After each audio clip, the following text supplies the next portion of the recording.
Friend of Pakistan Al Riyaz forum के वफद की चीफ ऑर्गेनाइजर मोहम्मद आरिफ शेख की क़यादत में सदर मजलिस पाकिस्तान अल रियाज राना अब्दुल रऊफ से मरहूम अब्दुल वहीद की वफात के हवाले से मुलाकात की। मजलिस पाकिस्तान अल रियाज के तहत मरहूम अब्दुल वहीद की सऊदी अरब में पाकिस्तानी कम्युनिटी के लिए की जाने वाली फलाही, समाजी, मुआशरी, सियासी और कानूनी खिदमात की तारीफ की और उन्हें सराहा और उन्हें खराज तहसीन पेश किया। मजलिस पाकिस्तान के सदर राना अब्दुल रऊफ, राना उमर फारूक और आरिफ शेख ने कहा कि मरहूम ने नहायत ही सादा और पुरवकार जिंदगी गुजारते हुए पाकिस्तानी कम्युनिटी की खिदमात को अवलीन तरजीह दी।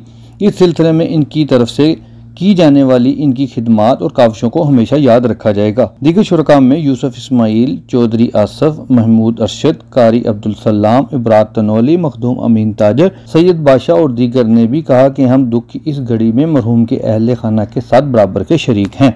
राबिया वेलफेयर अस्पताल, इलाज और मुआलजे की भरोसा मंद जगह, जहां डॉक्टर्स अपनी खिदमात बेहतरीन तरीके से अंजाम दे रहे हैं। यहाँ हर बीमारी की तशखीस की जाती है। राबिया वेलफेयर अस्पताल। मजीद मालूमात के लिए हमारे कस्टमर केयर नंबर पर कॉल करें।